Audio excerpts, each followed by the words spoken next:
أعوذ بالله من الشيطان الرجيم بسم الله الرحمن الرحيم قال الله تبارك وتعالى في القرآن المجيد والقرآن الحكيم واعتصموا بحبل الله جميعا ولا تفرقوا واذكروا نعمة الله عليكم واذكروا أعداءكم فألف بين قلوبكم فأصبحتم بنعمته إخوانا.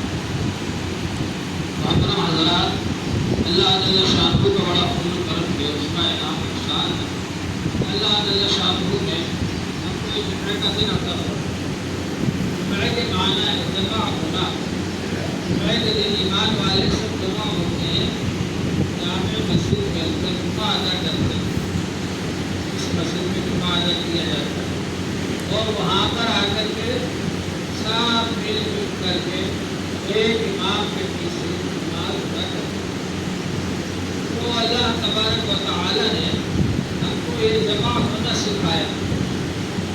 پانچوں نمازوں میں محلے کے لوگ جمع ہو جاتے ہیں اور جمعے کے دن شہر کے لوگ جمع ہو جاتے ہیں، آپس میں مل جل کر کے نماز ادا کرتے ہیں۔ ایک ہی صف میں سب کھڑے ہو جاتے ہیں، ایک ہی صف میں کھڑے ہو گئے محمود ایاز، نہ کوئی بندہ رہا نہ بندہ نواز، بادشاہ محمود بھی اور ایاز غلام بھی سب ایک صف میں کھڑے ہوئے ہیں اللہ کے دربار۔ اللہ جل شانہ نے ہم کو یہ سکھایا کہ ہم سب مل جل کر کے رہیں، اتفاق اور اتحاد کے ساتھ رہیں، اور اس کا طریقہ یہ بتایا واعتصموا بحبل اللہ جمیعا، سب مل کر ایک اللہ کی رسی کو مضبوطی سے پکڑو۔ وہ رسی کیا ہے؟ وہ قرآن، ذالک حبل اللہ المتین، اللہ کی مضبوط رسی قرآن پاک ہے۔ قرآن پاک کو مضبوطی سے پکڑو۔ حضور پاک صلی اللہ علیہ وآلہ وسلم نے فرمایا ترکت فیکم امرین لن تضلوا ما تمسکتم بہما۔ تم لوگ سب مل کر کے قرآن پاک اور سنت رسول اللہ کو مضبوطی سے پکڑو۔ جو شخص قرآن پاک اور سنت رسول اللہ کو مضبوطی سے پکڑے رہے گا وہ گمراہ نہیں ہوگا۔ ہدایت حاصل کرنے کے لیے ضروری ہے کہ قرآن پاک کو مضبوطی سے پکڑا جائے، سنت رسول اللہ کو مضبوطی سے پکڑا جائے، اور قرآن پاک کو پکڑنے کا مقصد یہ ہے کہ اس کا علم حاصل کیا جائے، اس کی تعلیم حاصل کی جائے۔ قرآن پاک کا ایک حق یہ ہے کہ اس پر ایمان لائیں کہ اللہ جل شانہ کا کلام ہے۔ قرآن پاک کا ایک حق یہ ہے کہ ہم اس کی تلاوت کریں، روزانہ کم سے کم ایک پاؤ سپارہ پڑھنا ہر مسلمان کے لیے ضروری ہے۔ قرآن پاک پڑھنے والا اللہ تعالیٰ سے باتیں کر رہا ہے، اللہ تعالیٰ اس سے باتیں کر رہے ہیں، کتنا خوش قسمت ہے وہ۔ تو روزانہ کم سے کم ایک پاؤ سپارہ ضرور پڑھنا چاہیے ہر ایمان والے کو۔ میرے مسلمانوں کے گھروں سے صبح کے وقت میں قرآن پاک کی تلاوت کی آواز آیا کرتی، یہ پہچان تھی مسلمان کے گھر۔ ہمارے ہر گھر کے اندر قرآن پاک کی تلاوت ہونا چاہیے۔ جس گھر کے اندر قرآن پاک پڑھا جاتا ہے تو وہ گھر آسمان والوں کے سامنے ایسے چمکتے ہیں جیسے ہم کو یہاں ستارے چمکتے ہوئے دکھتے ہیں۔ تو قرآن پاک کا اہتمام، نمبر ایک اس پر ایمان لانا ہے، نمبر دو اس کی تلاوت کرنا ہے، نمبر تین اس کو سمجھنا ہے کہ اس میں ہمارے لیے کیا لکھا ہوا ہے، اللہ تعالیٰ نے ہمارے لیے کیا احکام بھیجے ہیں۔ اگر آپ کے دوست کا خط آ جائے تو جب تک آپ اس کو سمجھ نہیں لیتے، کسی سے پڑھوا نہیں لیتے، چین نہیں آتا۔ یہ تو اللہ جل شانہ کا بہت بڑا پیغام ہے جو آپ کے لیے آیا ہے۔ آپ کی کوشش ہونا چاہیے کہ اس کو سمجھیں۔ ہم کو ماشاءاللہ اردو میں بھی ترجمے آ گئے، ترجمہ ایک صفحہ دو صفحہ روزانہ اگر آپ نے سن لیا تو آپ قرآن پاک کو سمجھنے والے بن جائیں گے انشاءاللہ تعالی۔ پھر سب سے بڑی چیز ہے عمل کرنا۔ قرآن پاک کو پڑھنا اور سمجھنا، اس کا مقصد ہے عمل کرنا، کہ ہم قرآن پاک کی روشنی میں زندگی گزارنے والے بن جائیں۔ قرآن پاک کا ایک نام فرقان بھی ہے۔ فرقان کے معنی فرق کرنے والا، حق اور باطل میں فرق بتلانے والا۔ جائز اور ناجائز میں فرق بتلانے والا، اچھے اور برے میں فرق بتلانے والا۔ اگر آپ رات کے اندھیرے میں جا رہے ہیں آپ کا پاؤں گڑھے میں گر سکتا ہے۔ اگر آپ رات کے اندھیرے میں جا رہے ہیں تو آپ کے پاؤں کو پتھر سے ہو کر لگ سکتا ہے۔ اگر آپ اندھیرے میں جا رہے ہیں آپ کے پاؤں میں کانٹا چھپ سکتا ہے۔ لیکن اگر آپ جالے میں جا رہے ہیں، روشنی لے کر جا رہے ہیں، ٹارچ لے کر جا رہے ہیں، بیٹری لے کر جا رہے ہیں، تو آپ کو نظر آئے گا کہ ادھر گڑھا ہے اس سے بچ جائیں گے، ادھر پتھر ہے اس سے بچ جائیں گے، ادھر کانٹا ہے اس سے بچ جائیں گے۔ تو قرآن پاک کو سامنے رکھ کر قرآن پاک کی روشنی میں جو زندگی گزارتا ہے تو اس کو نظر آتا ہے، معلوم ہو جاتا ہے یہ حلال ہے یہ حرام ہے۔ اب تو حلال اختیار کرنا ہے، حرام سے بچنا ہے، یہ جائز ہے یہ ناجائز ہے۔ اب تو جائز اختیار کرنا ہے، ناجائز سے بچنا ہے، یہ اچھا کام ہے یہ برا کام ہے۔ اب تو اچھا کام کرنا ہے، برے کام سے بچنا ہے۔ تو قرآن پاک کی روشنی میں ہم کو زندگی گزارنا ہے، اس لیے قرآن پاک نازل ہوا۔ ہمارا مذہب علم والا مذہب ہے۔ اللہ تعالیٰ نے سب سے پہلا حکم دیا قرآن پاک میں، اقرأ باسم ربک الذی خلق، پڑھیے اس پروردگار کے نام سے جس نے کہ سارے انسانوں کو بنایا، ساری کائنات کو بنایا۔ اس خالق کے نام سے آپ پڑھنے شروع کر دیں۔ اللہ جل شانہ نے پہلا حکم قرآن پاک میں دیا پڑھنے کا۔ ہمارا مذہب علم والا مذہب ہے۔ دوسرے مذہبوں کے اندر کی مذہبی کتاب کو سب لوگ نہیں پڑھ سکتے، بس ایک خاص خاندان ہوتا ہے وہی پڑھتا ہے۔ ہمارے اللہ تعالیٰ نے اتنا آسان کر دیا، کوئی بھی آدمی مسلمان ہے تو غسل کر کے وضو کر کے قرآن پاک کو ہاتھ میں لے کر پڑھ سکتا ہے، اتنا آسان کر دیا۔ بلکہ حضور پاک صلی اللہ علیہ وآلہ وسلم نے علم حاصل کرنے کو فرض قرار دیا۔ طلب العلم فریضۃ علی کل مسلم، علم حاصل کرنا ہر مسلمان پر فرض ہے۔ آپ کے لیے پاکی حاصل کرنا فرض ہے تو اس کا علم حاصل کرنا ضروری ہے۔ آپ کے لیے نماز پڑھنا فرض ہے تو اس کا علم حاصل کرنا ضروری ہے۔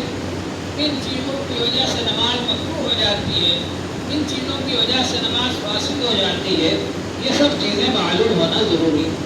اسی طرح زکوٰۃ دینا فرض ہے، کتنے مال پر زکوٰۃ فرض ہوتی ہے، کس کس کو دینے سے ادا ہوتی ہے، یہ سب معلوم ہونا ضروری ہے۔ آپ کے لیے روزہ رکھنا ضروری ہے، ماہ رمضان میں فرض ہے، تو روزہ کن چیزوں کی وجہ سے مکروہ ہو جاتا ہے، کن چیزوں کی وجہ سے روزہ فاسد ہو جاتا ہے، یہ آپ کو معلوم ہونا ضروری ہے۔ آپ کے اوپر حج فرض ہے، آپ حج کرنے جا رہے ہیں، وہ 2.5-3 لاکھ روپیہ لگا کر حج کرنے گئے اور وہاں کوئی ایسا کام کر کے آ گئے کہ حج مکروہ ہو گیا، حج فاسد ہو گیا، اور یہاں آ گئے لوگ آپ حج صاحب کے، حالانکہ حج ہوا ہی نہیں، تو معلوم یہ ہوگا کہ ہر عمل کرنے سے پہلے اس کا علم حاصل کرنا ضروری ہے۔ اللہ تعالیٰ نے ہم کو علماء کرام سے جوڑا ہے اور یہ فرمایا فَاسْأَلُوا أَهْلَ الذِّكْرِ إِن كُنتُمْ لَا تَعْلَمُونَ، اگر تم نہیں جانتے تو یادداشت والے علماء سے مسائل پوچھ کر عمل کرو، ان سے مسائل پوچھو کہ اب یہ کام کس طرح سے کریں۔ حضرت عمر رضی اللہ تعالیٰ عنہ جب امیر المومنین تھے، حکومت تھی، بازار میں جاتے اور جو لوگ دکان پر بیٹھ کر تجارت کر رہے ہیں، خرید و فروخت کر رہے ہیں، ان سے پوچھتے اپنے تجارت کے مسائل سیکھیے، نہیں سیکھے مسجد میں جاؤ، علماء کرام کے پاس بیٹھو، مسائل سیکھو، پھر آ کر دکان پر بیٹھو۔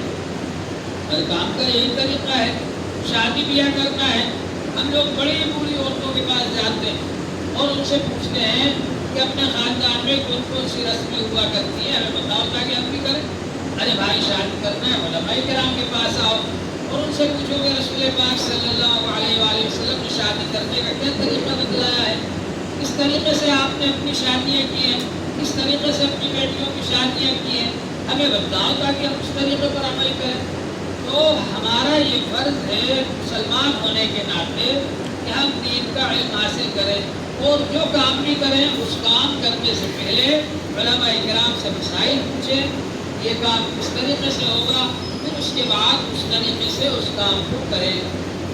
یہ ہمارے اوپر فرض ہے علم حاصل کرنا، اتنا علم حاصل کرنا کہ ہمارا فرض صحیح طریقے سے ادا ہو جائے، ہماری عبادت صحیح طریقے سے ادا ہو جائے اور ہم گناہوں سے بچنے والے بن جائیں۔ اتنا علم حاصل کرنا ہر مسلمان کا فرض ہے، اور اس کے بعد پھر درجہ حافظ بننے کا، عالم بننے کا، قاری بننے کا، مفتی بننے کا، قاضی بننے کا۔ جو مدرسے بچوں کو حافظ بنا رہے ہیں، عالم بنا رہے ہیں، قاری بنا رہے ہیں، مفتی بنا رہے ہیں، قاضی بنا رہے ہیں، یہ ہم سب کی طرف سے فرض کفایت کو ادا کرنا ہے۔ آج پوری کوشش یہ ہو رہی دنیا کے اندر کہ دین کو ہٹا دیا جائے، دین کو ختم کر دیا جائے۔ اس کے لیے کئی طرح کی سازشیں کر رہے ہیں، مسلمانوں کو بہکا رہے ہیں، دین پر اعتراض کر رہے ہیں، اسلام کی صورت گاڑ کر پیش کر رہے ہیں کہ تمہارے یہاں ایسا ہے ویسا ہے، حالانکہ اسلام سے اچھا کوئی مذہب نہیں، اسلام سے بہتر کوئی فیشن نہیں، اسلام سے بہتر کوئی رسم و رواج نہیں۔ سب سے بہترین طریقہ زندگی گزارنے کا اسلام نے بتایا ہے۔ یہی وجہ ہے جہاں سے فیشنیں نکلتی ہیں وہاں پر لوگ اپنی فیشنوں کا تجربہ کر کے پریکٹیکل طور پر ان کو دیکھ کر اور ان میں ناکام ہو کر اور ان کے نقصانات کو دیکھ کر وہ لوگ مسلمان بن رہے ہیں آج، اور ہم لوگ اپنی فیشنوں پر راج بہار ہیں۔ اور جو رسم و رواج والے ہیں وہ بھی پریشان ہیں، وہ لوگ بھی پریشان ہو کر کے اسلام کی طرف آنا چاہتے ہیں، اور ہم لوگ نسلی مسلمان ہیں۔ ہم لوگ دوسروں کی فیشنوں کو لے کر، دوسروں کے رسم و رواج کو لے کر اپنے معاشرے میں، اپنے سماج میں، اپنے گھر میں کام کرتے ہیں اور اس کے مطابق عمل کرنے کی کوشش کرتے ہیں اور ہم ناکام ہوتے ہیں۔ تو کوشش یہ کریں کہ ہم اسلام کے مطابق عمل کرنے والے بن جائیں، قرآن پاک کے احکام کے مطابق عمل کرنے والے بن جائیں، رسول پاک صلی اللہ علیہ وآلہ وسلم کی ایک ایک سنت کے مطابق عمل کرنے والے بن جائیں۔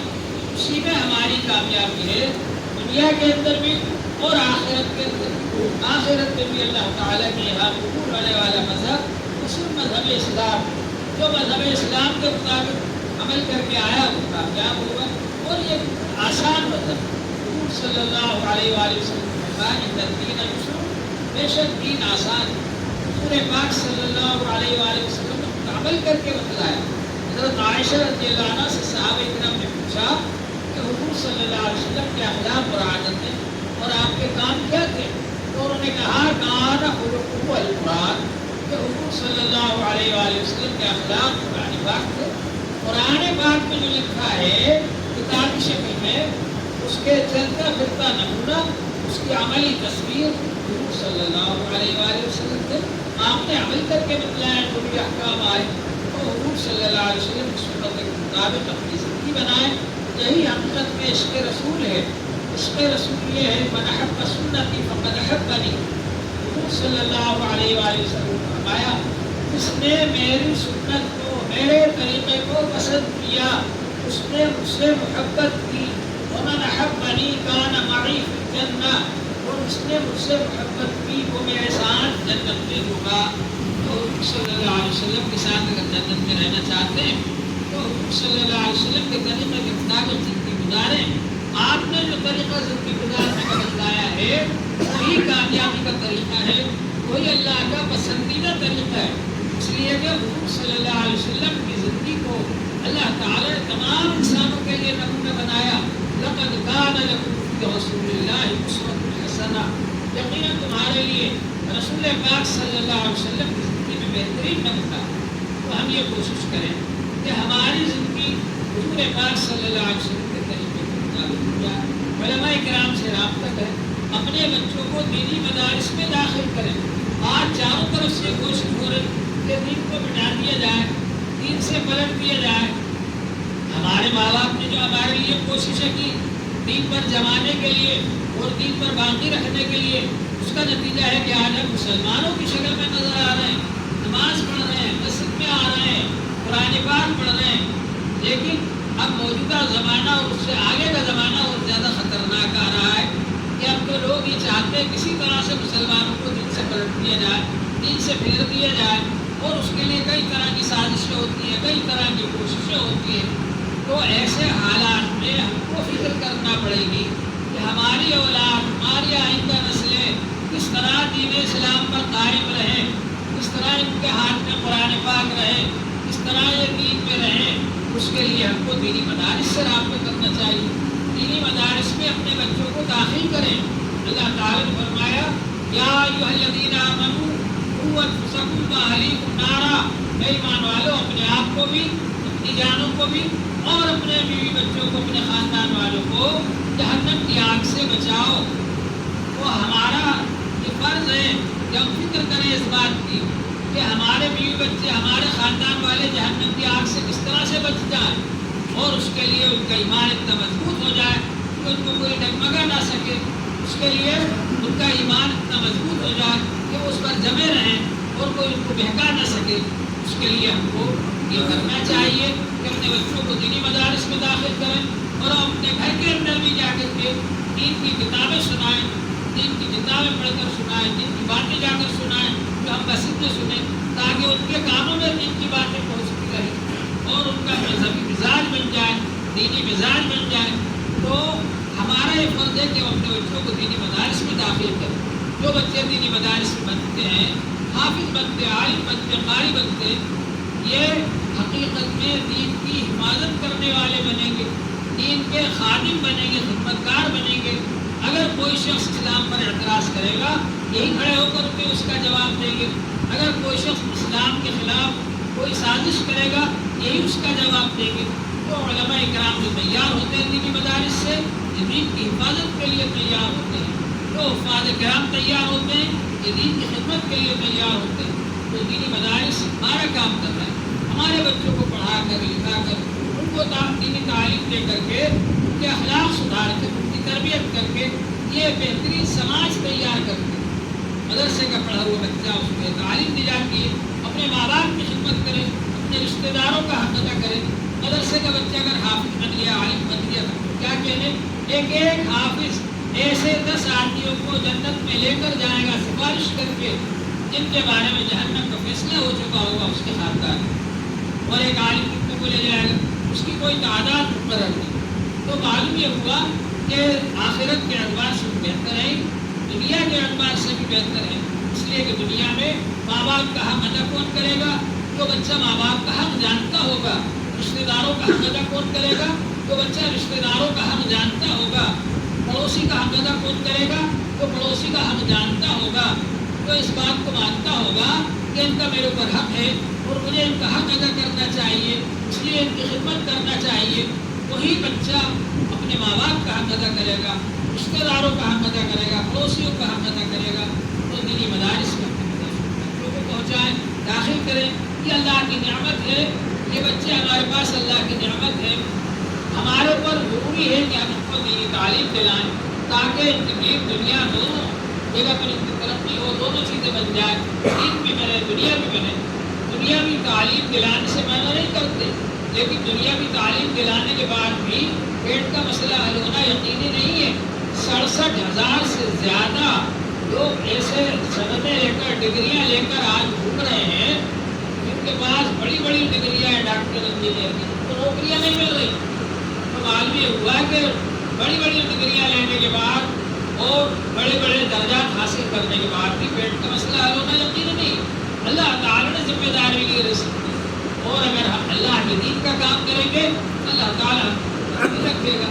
اسی طرح سے اس کی کوشش ہونا چاہیے کہ ہم اپنا مال دینی کاموں کے لیے خرچ کریں، دینی مدارس میں خرچ کریں، اپنے بچوں کو بھی دینی مدارس میں بھیجیں تاکہ وہ حافظ بنے، عالم بنے، دین کے خدمتگار بنے، اور اسی طرح سے اپنا مال دین کے کام کے لیے خرچ کریں۔ لوگ کروڑوں روپیہ، اربوں روپیہ خرچ کر رہے ہیں دین کو مٹانے کے لیے، دین کو ختم کرنے کے لیے، اور اس کے لیے بڑی بڑی سازشیں کر رہے ہیں، بڑے بڑے لوگوں کو تیار کر کے، اور ان کو بٹھایا جاتا ہے ٹی وی پر بحث کرنے کے لیے اسلام کے خلاف۔ اور ہمارے پاس کوئی تیاری نہیں ہے، ہمارے پاس میں کوئی فنڈ نہیں ہے، ہمارے پاس کوئی مشنری نہیں ہے، ہمارے پاس حکومت نہیں ہے، طاقت نہیں، دولت نہیں ہے، مگر یہ دین اپنی حقانیت کی وجہ سے زندہ ہے، اللہ کی حفاظت کی وجہ سے زندہ ہے اور ہمیشہ زندہ رہے گا۔ ہماری یہ کوشش ہونا چاہیے کہ اس دین کی حفاظت کے لیے ہم بھی آگے بڑھیں، کوشش کریں، اور اس کے لیے اپنے بچوں کو بھی تیار کروائیں ان مدارس میں داخل کر کے ان کی حفاظت کے لیے، اور اسی طرح سے اس کے لیے مال بھی خرچ کریں تاکہ یہ مدارس ان کی حفاظت کا کام کرتے رہیں۔ جیسے ہم زکوٰۃ ہے، صدقہ ہے، کسی بھی غریب کو دے سکتے ہیں، لیکن اگر یہ ہمارا زکوٰۃ اور صدقہ ایسے دینی مدرسے میں چلا جائے جہاں پر غریب بچے پڑھتے ہیں رہتے ہیں، ان کے کھانے کا پڑھنے کا رہنے کا انتظام ہوتا ہے، تو کئی درجے زیادہ اجر و ثواب۔ ایک تو غریب کی خدمت کا ثواب ہے، دوسرے یہ کہ دین کی حفاظت کا ثواب، دین کی اشاعت کا ثواب ہے، اور پھر وہ بچے خود پڑھیں گے، دوسروں کو پڑھائیں گے، اور ان کے پڑھائے ہوئے اور دوسروں کو پڑھائیں گے۔ جب تک وہ سلسلہ چلتا رہے گا تو اس کا صدقہ جاریہ کا جو ثواب ہم کو ہمیشہ ہمیشہ ملتا رہے گا۔ ایسے دینی مدارس کے اندر کو خرچ کرنا چاہیے اور ان کو تعاون دینا چاہیے۔ یہ جو صدقہ اور خیرات ہے یہ اللہ کے یہاں جمع ہو جاتا ہے، اللہ کے بیگ میں جمع ہو جاتا ہے۔ حضور پاک صلی اللہ علیہ وآلہ وسلم نے فرمایا کہ انسان کہتا ہے میرا مال میرا مال میرا مال کہتا ہے، حالانکہ انسان کا مال وہ ہے جو اس نے کھا لیا یا پہن لیا یا آگے بھیج دیا، صدقہ خیرات کر دیا۔ جو مال رہ گیا باقی وہ تو وارثوں کا ہے، وارث اس پر قبضہ کر لیں گے، پھر وہ آپ کے صدقہ خیرات کر کے ثواب پہنچائے وہ بات کی بات ہے۔ بہت سارے لوگ یاد رکھتے ہیں، بہت سارے لوگ بھول جاتے ہیں، اپنے مال پر قبضہ کرنے کے بعد، مال کو اپنا بنانے کے بعد وہ بھول جاتے ہیں اپنے بڑوں کو اور اپنے سرپرستوں کو جنہوں نے مال دیا ہے وراثت کے اندر۔ تو اس کی کوشش ہونا چاہیے کہ وہ اپنی زندگی میں اپنے لیے مال خرچ کریں تو تاکہ وہ اللہ کے بیگ میں جمع ہو جائے۔ یہ جو صدقہ اور خیرات ہم خرچ کرتے ہیں یہ اللہ کے پاس جا کر کے بڑھتا رہتا ہے اور اس کا اجر و ثواب ملے گا۔ یمحق اللہ الربا ویربی الصدقہ، اللہ تعالیٰ سود کو مٹاتا ہے اور صدقات کو بڑھاتا ہے۔ یہ اللہ تعالیٰ نے فرمایا۔ سود میں ایسا لگتا ہے کہ مال بڑھ رہا ہے، اللہ تعالیٰ نے فرمایا کہ وہ گھٹتا ہے، ختم ہوتا ہے۔ سود کے ذریعے جو مال آدمی معاملہ کرتا ہے وہ خسارے میں جاتا ہے، وہ نقصان میں جاتا ہے، اور وہ مال اس کا گھٹ جاتا ہے اور ختم ہو جاتا ہے، اور اس کے مقابلے میں جو صدقہ خیرات دیا جاتا ہے ایسا لگتا ہے کہ صدقہ دینے سے مال کم ہو گیا، لیکن اللہ تعالیٰ اس کو اور زیادہ کر کے لوٹا دے گا۔ چنانچہ آپ نے آج 10 روپے میں سے 1 روپیہ خرچ کیا، اللہ تعالیٰ اس کے بدلے میں آپ کو 10 روپے اور دے دے گا۔ یہ اللہ کا ایک نظام ہے کہ اللہ تبارک و تعالیٰ نے فرمایا ہے کہ اگر تم ہمارے لیے 1 روپیہ خرچ کرو گے تو ہم اس کے بدلے میں تم کو 10 اور دے دیں گے یا 10 نیکیاں دے دیں گے۔ اور اس کی مثال بھی ایسا ہے جیسے کہ ایک شخص نے 1 دانہ لگایا اور وہ دانہ جب لگ گیا اس میں سے بالیں نکلی، ایک بال میں 7 دانے، کتنے ہو گئے؟ وہ 100 دانے ہیں، 7 بال میں 700 دانے۔ تو اللہ تعالیٰ 1 روپے کو 700 روپے تک بڑھا دیتے ہیں۔ اللہ تعالیٰ کی قدرت ہے، اللہ تعالیٰ اپنے فضل سے صدقے کے دیے ہوئے پیسے کو اتنا زیادہ اس کا اجر و ثواب بڑھا دیتے ہیں۔ تو ہماری یہ کوشش ہونا چاہیے کہ ہم اللہ کے لیے صدقہ اور خیرات دیتے رہیں اور مدرسوں کے اندر دینی تعلیم پانے والے بچوں کے لیے یہ رقم پہنچاتے رہیں، اور ہم خود بھی اس بات کی کوشش کریں کہ ہمارے ذریعے سے دین کو فائدہ پہنچے، اور جو لوگ دین کو مٹانے والے ہیں وہ دین کو مٹا نہ سکیں، اور ہم بھی مضبوطی سے دین پر قائم رہیں اور اس کی کوشش کریں کہ ہمارے بچے، ہمارے دوست احباب، ہمارے رشتہ دار وہ بھی دین پر قائم رہیں، ان کے سامنے دین کی خوبیاں بیان کریں، اچھائیاں بیان کریں، دین کتنا اچھا ہے، کتنا کامل مکمل ہے، کتنا آسان ہے، کتنا اچھا دین ہے، دوسرے رسم و رواج کے مقابلے میں، دوسری فیشنوں کے مقابلے میں، دوسرے مذہبوں کے مقابلے میں کتنا بہترین دین ہے جو اللہ تعالیٰ نے ہم کو دیا ہے۔ اس پر ہمیں قائم رہنا ہے مضبوطی سے، اور آگے بھی اس کو دوسروں تک پہنچانا ہے۔ اللہ جل شانہ سب کو عمل